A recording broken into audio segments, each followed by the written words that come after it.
I suppose I should have known the moment the silence broke. Not the silence of sound, the ship groaned constantly, a symphony of metal fatigue and ancient mechanisms, but the silence of the soul, that merciful void between thoughts where a man might rest. When that silence shattered, when something else pressed into the hollow of my mind like a cold finger testing the softness of rotten fruit, I should have reported it immediately. I should have gone to the commissar, to the ship's confessor, to anyone who might have administered the Emperor's mercy with a last bolt to the temple. But I hesitated. Emperor, forgive me. I hesitated. And in that hesitation, I learned what it means to be truly damned. My name was his Constable Third Class Malvin Cross of the Adeptus Arbites, though I suspect that designation means nothing now, or perhaps means everything, frozen as it is in the moment before my fall. I served aboard the Times instrument of His Justice *, a prison transport hauling 5,000 souls from the hive cities of Gestral IV to the penal colonies of some nameless rock at the galaxy's edge. The prisoners below decks were common refuse, heretics who'd spoken against the Imperial tithe, laborers who'd killed their overseers, gangers and murderers and thieves. The worst of humanity, the magistratum declared. Though I'd seen far worse in my 15 years of service, these were just the unlucky ones, the ones whose crimes had been witnessed or whose bribes had been insufficient. The journey should have taken 4 months through the Imperium. We'd been traveling for 6 weeks when the whispers began. At first, I thought it was the ventilation system. The Times instrument Times was old, constructed in the forgotten centuries of some previous millennium, retrofitted and repaired so many times that half its systems were held together with prayer and promethium paste. Strange sounds echoed through the corridors, groans that might have been settling metal, cries that could have been distant prisoners, whispers that seemed to come from the walls themselves. I'd learned to ignore most of it, the way you learn to ignore the smell of your own body after weeks without proper washing facilities. But this was different. This wasn't sound traveling through air ducts or ricocheting off bulkheads. This was sound that had no source, that existed somewhere between my ears and my thoughts, intimate as a lover's breath against my neck.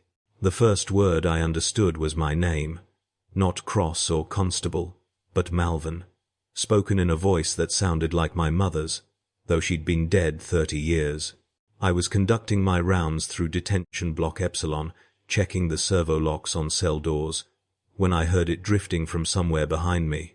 I turned, hand instinctively dropping to the shock maul at my belt, but the corridor was empty. Just the usual scene. Rust-red walls lined with cells, each one containing 3 or 4 prisoners in conditions that would have violated every Imperial standard, if anyone with authority had cared to look. The smell of unwashed bodies and waste buckets hung heavy in the recycled air. Flickering lumen strips cast pools of sickly yellow light between stretches of shadow. Nothing unusual. Nothing wrong. Malvin, the voice came again, and this time I felt it resonate in my chest cavity, as if the word had been spoken directly into my lungs. I slapped the wall control for my vox bead, but it produced only static, a hissing that seemed to form almost words if I listened too carefully.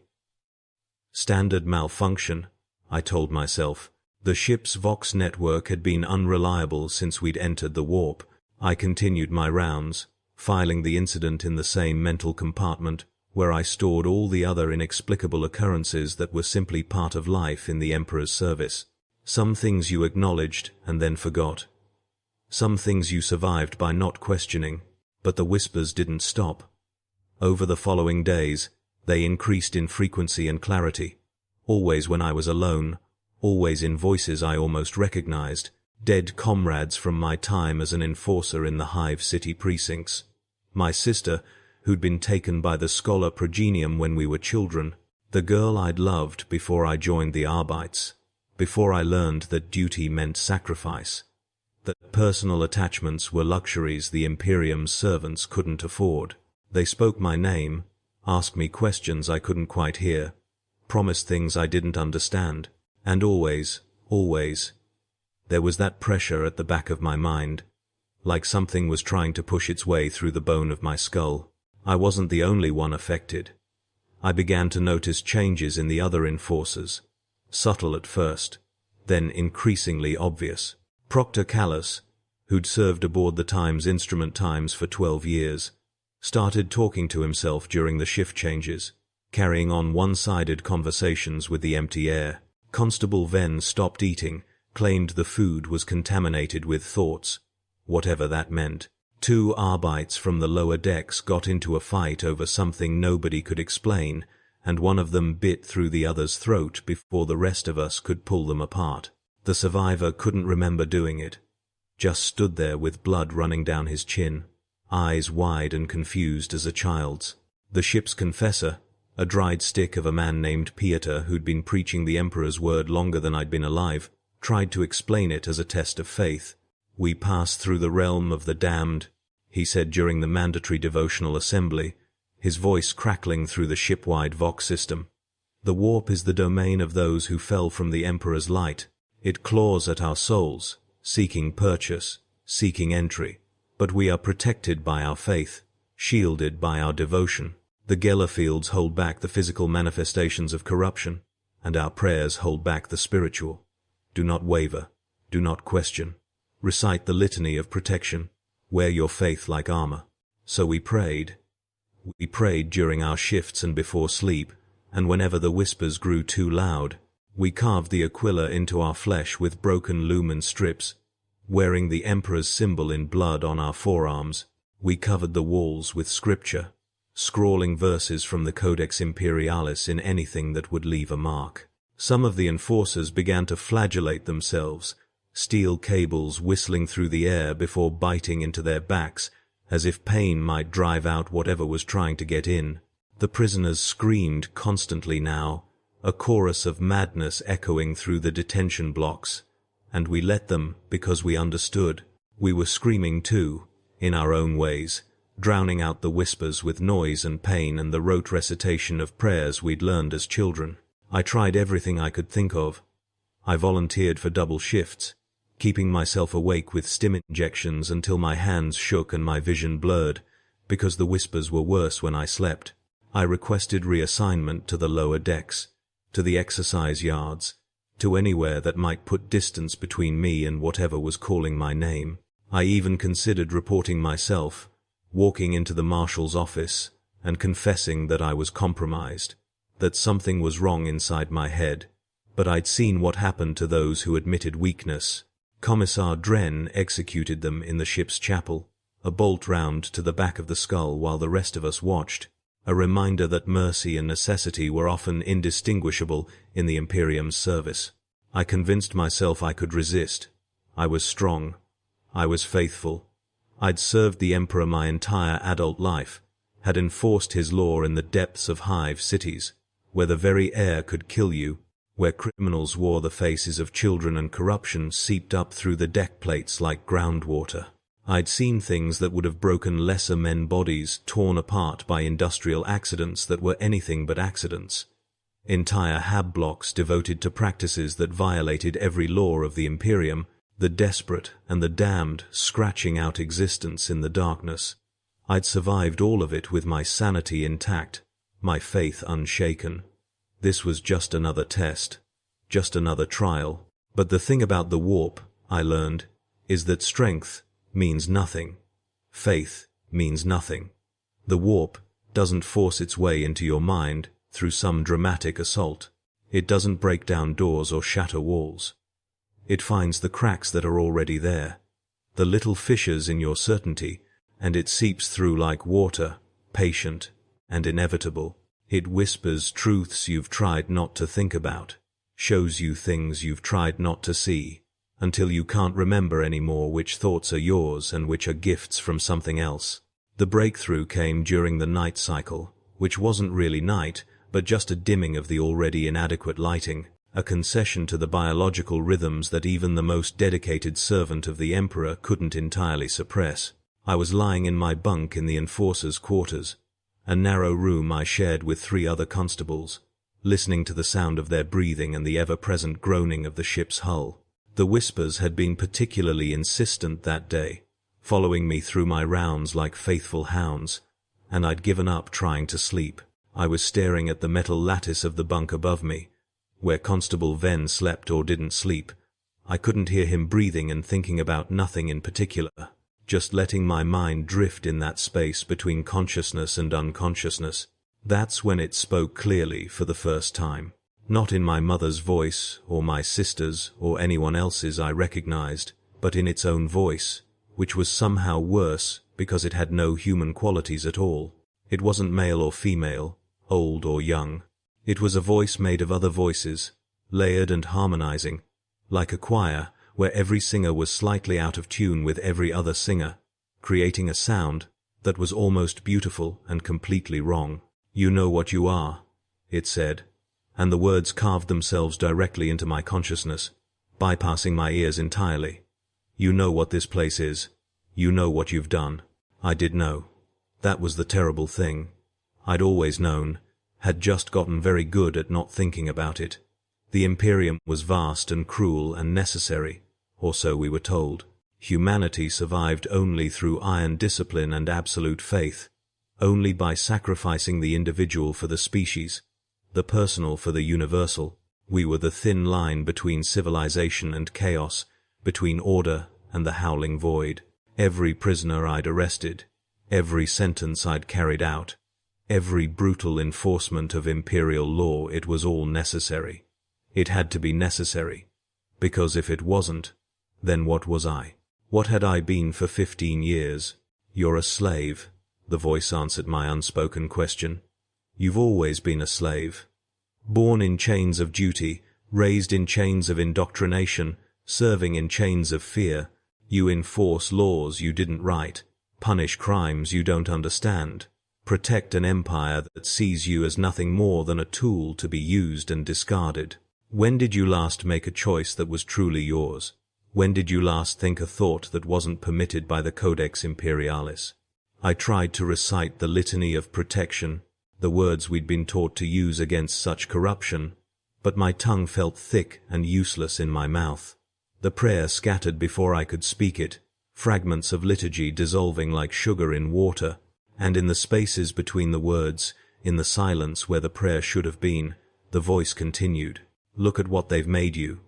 Look at what you do. Those prisoners in the cells below, do you even know their crimes? Do you know their names? Or are they just cargo to you, units to be transported and processed and forgotten? You've trained yourself not to see them as human, because seeing them as human would make your job impossible. But you remember, don't you? In the quiet moments, you remember what it feels like to be afraid, to be powerless, to be at the mercy of something vast and indifferent. You remember, because you are afraid, you are powerless, and the mercy you hope to find doesn't exist." I wanted to scream, to tear the voice out of my head, but I couldn't move.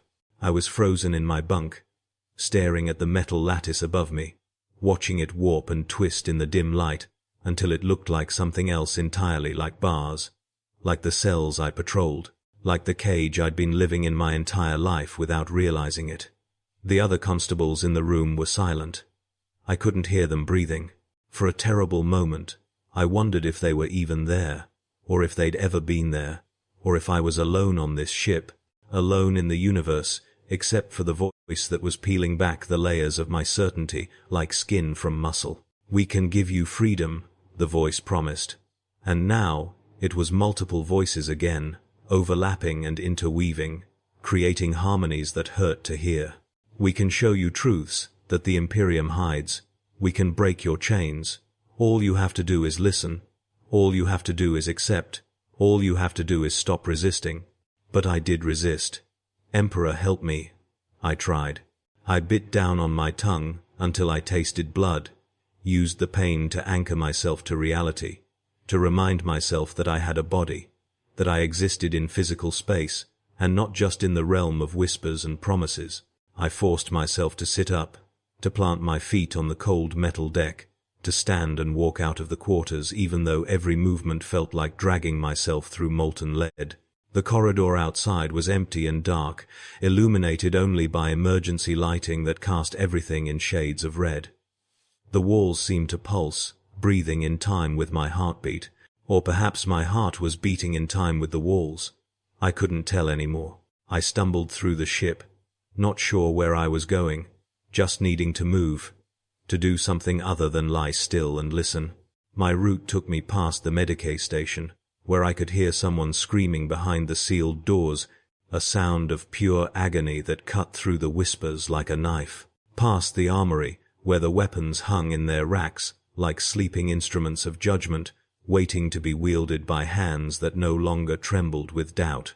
Past the chapel, where I could see through the open doors that Confessor Pieter knelt before the altar, his back a mass of bloody wounds from the latest round of flagellation, his voice hoarse from hours of prayer. I ended up in the observation gallery, a small chamber with a viewport that looked out onto the warp. It was a dangerous place to be, the Geller fields made looking into the Imperium theoretically safe, but theory and practice had a way of diverging when you were dealing with forces that operated outside the laws of physics. Still, I needed to see it, needed to understand what was happening to me by witnessing the source of the contamination. The warp was beautiful. That was the first thing that struck me, and perhaps the most disturbing.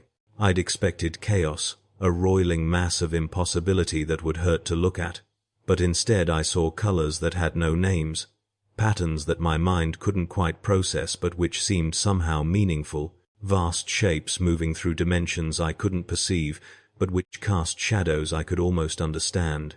It was like looking at a work of art created by someone who understood the universe on a level I never could, who saw connections and meanings that were forever hidden from limited human consciousness.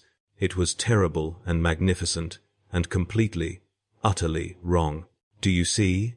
the voice asked, and I realized it had been quiet while I walked through the ship, waiting for this moment. "Do you see how small you are? How limited? The Imperium tells you that humanity is supreme, that the Emperor's will spans the galaxy, that faith and duty are all you need. But look at what surrounds you. Look at the truth you've been denied.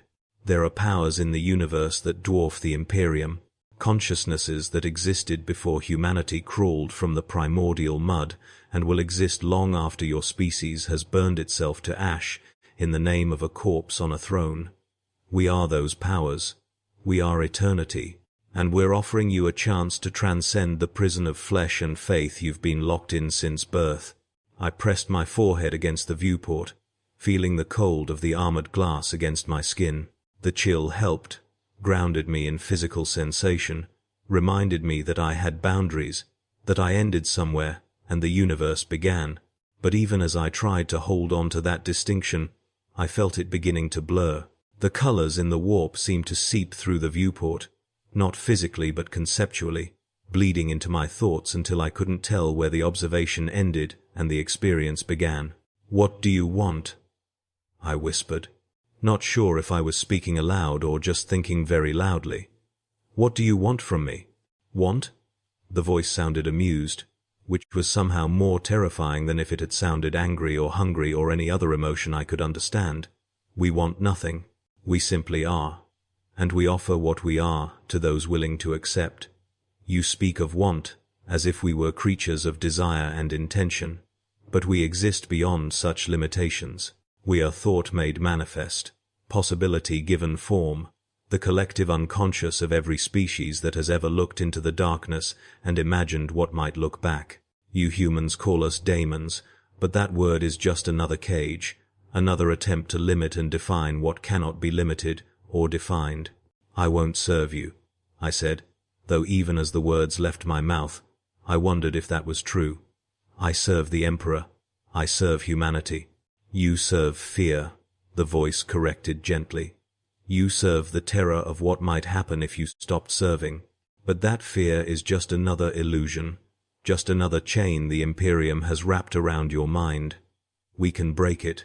We can show you what you really are, what you could become, if you just stopped fighting and let yourself fall." Fall. The word echoed in my mind, taking on meanings beyond its simple definition. To fall was to fail, to descend, to succumb to gravity, both literal and moral, but it was also to let go, to release the exhausting effort of holding oneself upright against forces too powerful to resist. How long had I been fighting? How many years had I spent clenching my teeth and telling myself that the next day would be easier, that the weight on my shoulders was bearable, that duty and faith were sufficient substitutes for peace? The warp showed me an alternative: surrender. Not as defeat, but as transformation. Not as death, but as transcendence. I don't know how long I stood there, staring into the Imperium while the voice painted pictures in my mind of what I could become. Time felt slippery, malleable, as if hours might have been seconds, or seconds might have been years. Eventually, someone found me, Sergeant Harrix, the shift commander, shaking my shoulder and asking if I was all right.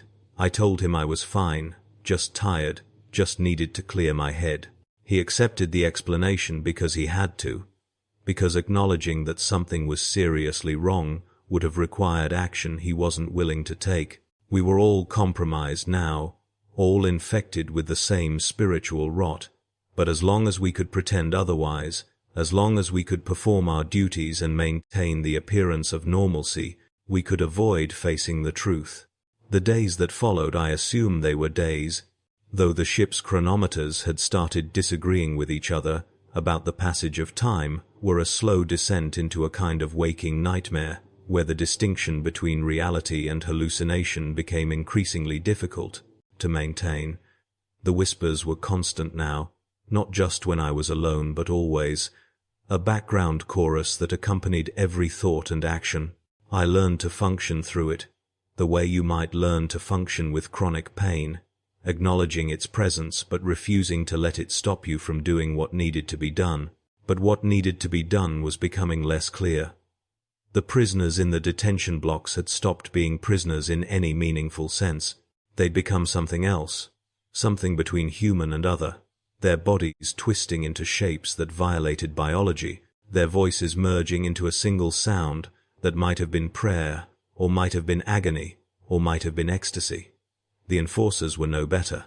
We'd stopped pretending to maintain order, had essentially abandoned the lower decks entirely, sealing the blast doors and letting whatever was happening down there run its course. Our job now was just to survive until we emerged from the warp, until the Geller fields could be powered down and we could see what remained of the ship's crew and cargo. If we emerged from the warp, that was the question nobody wanted to ask, but which hung over every conversation, every shift change, every moment of silence. The navigator was dead. Someone had found her in her sanctum with her third eye torn open, as if something had reached through from the other side and pulled her inside out through the socket. Without her, we were navigating blind through the Imperium, trusting to automated systems that weren't designed to function independently for extended periods. The ship's machine spirit was howling, if such a thing could be said to howl, its sacred mechanisms grinding and sparking as the warp's influence corrupted systems that should have been proof against corruption. Tech priests rushed from one crisis to another, their augmetic limbs clicking and whirring as they tried to maintain functionality through prayer and percussive maintenance. I stopped sleeping entirely, not because of choice, but because the distinction between sleeping and waking had ceased to exist. I would be walking through a corridor one moment and find myself somewhere else the next, with no memory of how I'd gotten there, no sense of time having passed. The ship itself seemed to be changing, corridors extending or contracting, rooms appearing where no rooms should exist, bulkheads that were solid metal one moment and translucent the next, revealing spaces between spaces where things moved that my mind refused to process. The constant groaning of the ship's structure had resolved into what might have been words, a vast grinding voice that spoke in frequencies I felt in my bones rather than heard with my ears. The voice in my head, I'd stopped thinking of it as an intrusion and started thinking of it as a companion, which should have terrified me but didn't begin to explain things. Not in the way a teacher explains to a student, but in the way you might remember something you'd always known but temporarily forgotten. It told me about the nature of reality, how the material universe was just one layer of existence, the thinnest veneer of physical law stretched over a roiling ocean of pure possibility. It told me about the warp, how it was both the source of life and the destination of death, The place where souls went when the body failed, and the place where thought became action without the intermediate step of physical manifestation. It told me about the powers that dwelt there, the great consciousnesses that had formed from the collective emotions of countless species across countless millennia, entities of such vast scope and incomprehensible intention that calling them gods or daemons was like calling a hurricane a breeze. And it told me about freedom. Real freedom, not the illusion of choice the Imperium offered, where you could choose which chain to wear but never to wear no chains at all. The freedom to be something other than human, to transcend the limitations of flesh and fear and faith. All I had to do was accept. All I had to do was stop fighting. All I had to do was let it in. I remember the moment I made the decision, though I suspect the decision was already made long before I consciously acknowledged it. I was in my quarters again, lying in my bunk, but the room had changed. The metal walls had become something else, something organic that pulsed and breathed, and seemed to be watching me with eyes I couldn't see.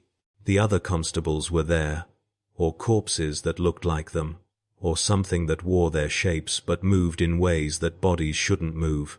It didn't matter anymore. Nothing mattered except the choice before me.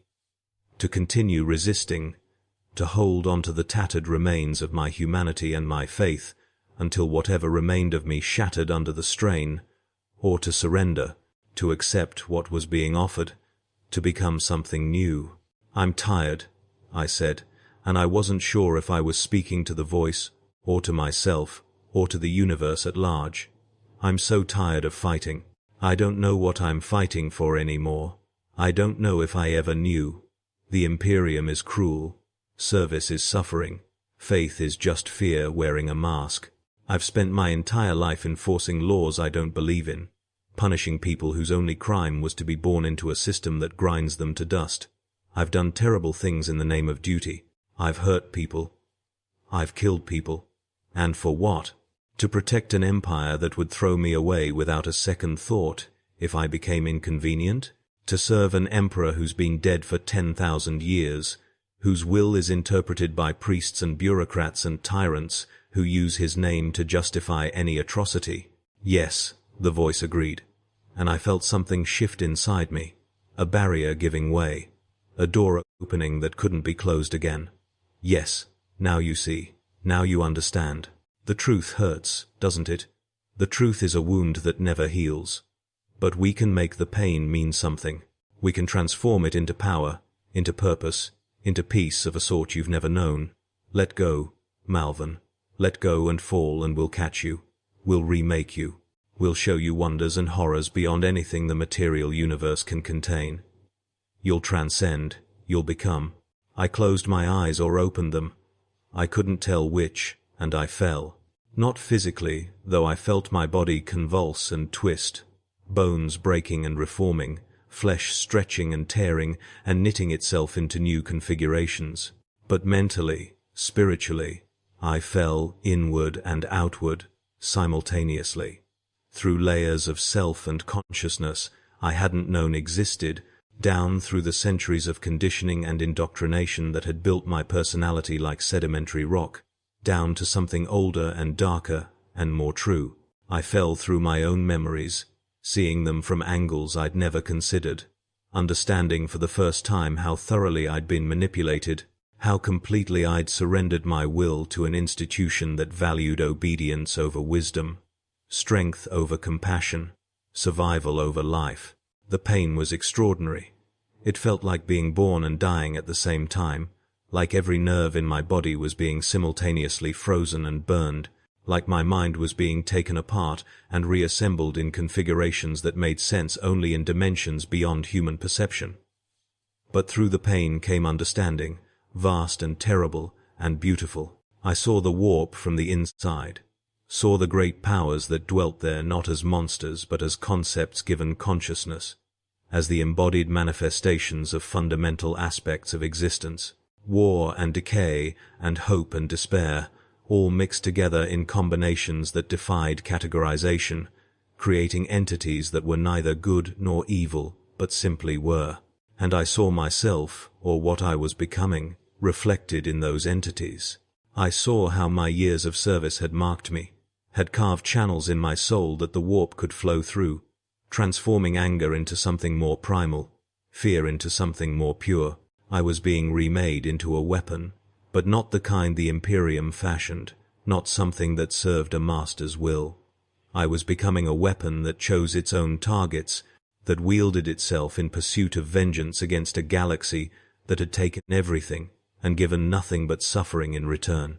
When I opened my eyes, when I returned to something approximating normal consciousness, the ship had changed again. Or perhaps I had changed, and could now see what had always been there, hidden behind the veil of material reality. The walls were covered in flesh, pulsing and alive, veins running through the metal like roots through soil. The air tasted of copper and ozone and something else, something that had no name in any human language. The other enforcers were there, but they'd transformed as I had, their bodies no longer quite human, bearing marks and mutations that proclaimed their new allegiances. Some had extra limbs, boneless appendages that writhed like serpents. Others had faces that shifted and changed, one moment human and the next something else, as if they couldn't decide which shape to wear. All of them bore the signs of the warp's touch, the physical manifestations of spiritual corruption that the Imperium would call demonic possession, but which felt more like awakening from a long sleep. We didn't speak. There was no need. We understood each other perfectly now, understood what had happened and what we had become and what we were going to do. The ship was ours now, or what remained of the ship, the physical structure bleeding into the immaterial realm until it existed in both places simultaneously. The prisoners were ours, transformed, like we'd been transformed, their bodies and minds reshaped into forms better suited to their new existence. Even the machine spirit had been touched, its sacred mechanisms now pulsing with awareness of a different kind, serving different gods, pursuing different purposes. We emerged from the warp eventually, though emerged might be the wrong word. The transition wasn't clean, wasn't the precise translation from immaterial space to material space that the Navis Nobilite facilitated with their third eyes and their navigator's genes. Instead, the ship seemed to tear its way through the barrier between realities, leaving a wound that bled color and sound and impossible geometry into the normal universe. The Geller fields collapsed, had perhaps been down for days or weeks already. I couldn't tell, and what poured through was us and everything we'd brought with us, all the accumulated corruption and transformation that the warp had worked upon the vessel and its occupants. We arrived not at our intended destination, that nameless penal world where prisoners were meant to labor until they died, but somewhere else. A system I didn't recognize, orbiting a star that burned with colors that shouldn't exist. There were ships there, Imperial ships, a small patrol fleet conducting whatever business the Imperium conducted in the vast emptiness between stars. They hailed us immediately, demanding identification, demanding an explanation for our unscheduled arrival, their Vox transmissions crackling with barely contained suspicion. We didn't answer, not with words. Instead, we showed them what we'd become, what the warp had made us, what truth looked like when you stripped away the comfortable lies of faith and duty. We showed them that the Emperor's protection was an illusion, that the barrier between reality and unreality was thinner than they'd ever imagined, that everything they believed was built on foundations of sand. Some of them understood immediately, their minds opening to the same whispers I'd heard, the same truths I'd been shown. Others fought, reciting prayers and firing weapons, as if bolts and lass fire could stop what we'd become. It didn't matter. We were beyond such things now, beyond the simple binary of life and death, existing in a state that was both and neither. When they boarded our ship, when they came to investigate what they thought was a disabled vessel in need of assistance, they found us waiting, not with weapons, not with violence, but with truth, with whispers, with the offer of the same freedom we'd accepted. Some took it, others died screaming. A few tried to escape, tried to flee back to their own ships and seal themselves away from the corruption. But you can't outrun what's already inside your head. You can't unhear what's been spoken directly to your soul. The fleet fell within hours, not to battle, not to superior force, but to the inexorable logic of what we represented.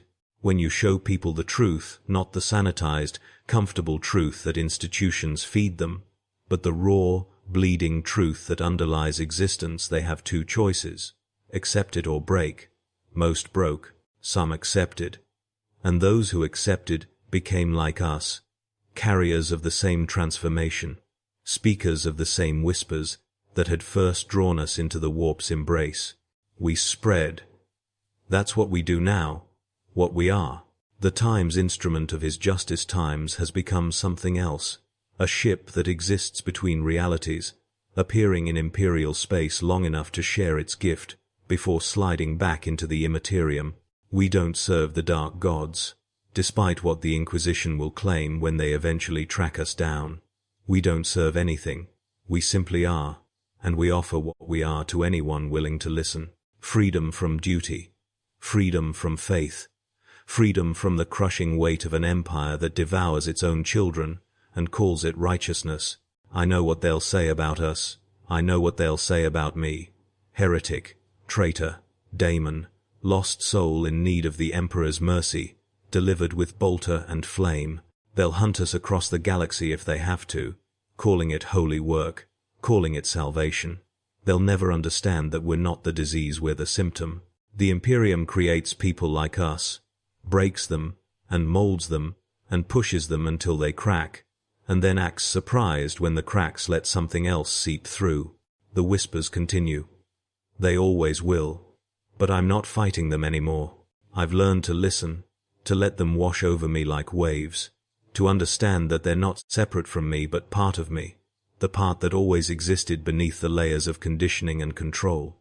I hear them in the ship's groaning, in the screams of those we enlighten, in the quiet moments between heartbeats. They tell me we're going somewhere new, somewhere else, somewhere the Imperium's light hasn't yet reached. They tell me there are others like us, scattered across the galaxy, all of us singing the same song in different keys, all of us sharing the same truth, that the servants of the corpse emperor would rather die than hear. Sometimes, in what I suppose are the quieter moments, I wonder what would have happened if I'd reported the whispers when they first began. If I'd gone to the commissar, taken the bolt round to the skull, died with my faith intact and my soul presumably ascending to whatever afterlife the faithful are promised, would it have been better? Would it have been worse? The question seems meaningless now. That version of me is dead as surely as if Dren had pulled the trigger, killed not by violence but by truth, by the simple recognition that everything I'd believed was a lie designed to keep me compliant. I don't regret it. I should, I know. I should regret the corruption, the fall from grace, the transformation into something the Imperium would classify as inhuman. But regret requires a framework of right and wrong, good and evil, and I've seen beyond such frameworks now. I've seen the universe as it really is, vast and terrible and indifferent to human definitions of morality. The warp didn't make me evil, it made me free. And freedom, I've learned, is the most terrifying gift anyone can give you. Because with freedom comes the responsibility to choose, to define yourself, rather than accepting the definition others impose. The ship shudders around me, reality and unreality bleeding together, and I feel the familiar sensation of transition, of crossing the threshold between material space and the immaterium.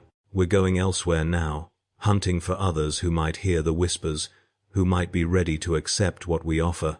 I walk through the corridors that aren't quite corridors anymore, past crew members who aren't quite human anymore, and I understand that this is my purpose now. Not duty, not service, purpose. The difference is subtle but profound. Behind me, I can hear the others, their voices harmonizing with the ship's groaning and the warp's whispers, creating a sound that might be beautiful if human ears could properly process it. We're singing, I realize, though I don't remember when we started. We're singing a song that has no words and no melody, a song that exists in the spaces between thoughts, that speaks directly to the parts of the mind that the Imperium tries so hard to shut down. It's a song of invitation, of offering, of truth, and somewhere, on some ship or station or world, someone is hearing it. Someone is lying in their bunk, or standing at their post, or kneeling in prayer, and they're hearing the whispers begin. They're feeling that first pressure at the back of their mind, that first crack in the certainty they've built their life upon. They're wondering if they should report it, if they should fight it, if they should accept it. They're standing at the same crossroads I stood at, looking at the same choice I faced. I hope they choose wisely. I hope they choose freely. I hope they hear the whispers and understand what they really mean, beneath all the layers of fear and conditioning, because the Imperium will tell them the whispers are death, are damnation, are everything they've been taught to resist. But the Imperium lies. It has to lie, because the truth would tear it apart from within, would reveal how much of its power depends on willing victims who never question the chains they wear. The warp whispers, and we whisper back, and in the space between those whispers, something new is being born. Not chaos, not in the way the Imperium uses the word, but change, transformation, evolution. The breaking down of old forms and the emergence of new ones. It's terrifying and it's beautiful and it's inevitable, because you can't keep people imprisoned forever, can't keep truth locked away indefinitely, can't stop the cracks from spreading once they've begun. I am Constable Third Class Melvin Cross, and I am dead and I am reborn and I am free. I am what happens when you hear the warp whisper and you listen instead of running, when you open the door instead of barring it, when you accept transformation instead of clinging to the familiar shape of your chains. I am proof that the Imperium's protection is an illusion, that faith is just fear wearing different clothes, that there are truths beyond the Emperor's light that are worth knowing even if they destroy you. The ship moves through the warp, and I move with it, no longer quite human but not quite daemon either, existing in the liminal space between definitions. The whispers continue, constant and comforting, promising nothing but offering everything to those brave enough, or broken enough, or desperate enough to accept. And I listen, and I learn, and I carry the message forward into the darkness, where others wait to hear what I have learned. This is what happens when you hear the warp whisper. You fall, or you fight, and most people fight, because fighting is what the Imperium has trained them to do. But some, the lucky ones, the unlucky ones, it's impossible to say which. Some people listen. They hear the whispers, and they recognize the voice as their own, screaming truths they've been forbidden to speak, and they understand that the only real choice they ever had was whether to acknowledge what they already knew. The galaxy turns, vast and indifferent. The Imperium spreads its lies across 1,000,000 worlds, grinding humanity into dust in the name of survival, sacrificing the present for a future that never comes. And in the spaces between stars, in the realm where thought and reality merge and meaning becomes fluid, we sing our song, we offer our gift, we speak our truth, and the warp whispers back, saying yes, saying come, saying welcome home to all those who have the courage or the madness to answer. I've answered, I've crossed the threshold, I've become what I was always meant to be, beneath the layers of uniform and duty and faith. And now I wait, patient as the warp itself, for the next soul to hear the whispers and make their choice. Because the whispers never stop. They can't stop. They're the sound of reality itself, unfiltered by the comforting lies. Civilization tells itself, unbounded by the limitations of flesh and time. They're the sound of freedom, terrible and beautiful and absolutely true. And once you've heard them, really heard them, not just dismissed them as enemy propaganda or demonic corruption, you can never go back to the comfortable ignorance that most people mistake for peace. I know this. I've lived this. I am this, now and forever, transformed by truth into something the Imperium would destroy on sight, but which I recognize as the most honest version of myself I've ever been. The warp whispers, and I whisper back, and together we sing the song that the galaxy tries so hard not to hear. This is my testimony. This is my confession. This is what happens when you stop fighting and start listening, when you let go of everything you've been told to believe, and accept what you've always known in the darkest corners of your mind. The Imperium calls it corruption. I call it awakening. The difference, like so many things, is just a matter of perspective.